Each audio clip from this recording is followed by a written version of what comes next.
was a fan of role-playing games. Me, I've been playing role-playing games since I can remember. My earliest role-playing game memories would be probably alternate reality The Dungeon on the Commodore 64. I years ago, back in the late 90s, I even paid to have an Apple II version save game that was on a floppy disk converted over to where I could use it on a modern emulator. Right? But it's on a five and a what is it, 5 1/4 inch disc, and I didn't have one. So I mean, anyways, that's beside the point. I love role playing games. I just don't have enough time to play very many of them. And I wish I did have time to play this one, which is Wizardry 6 for the Sega Saturn. This was initially a plan to come over to the United States via, I believe, Sega in 97, 96, 97 was planning on bringing this over, but they obviously never did.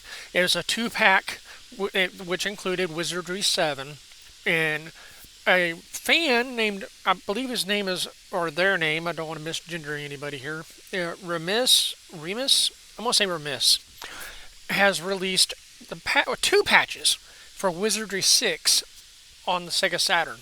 Both of them have many bug fixes because apparently Data East's original version was buggy, which that may have been why no one wanted to port it over. Maybe it was when they actually took a look at it, it was like, okay, this is going to be more trouble than it's worth. And they stopped. Anyways, if you're a fan of Wizardry 6, then you may have heard about this version. Well, Wizardry, yeah, of the Sega Saturn version.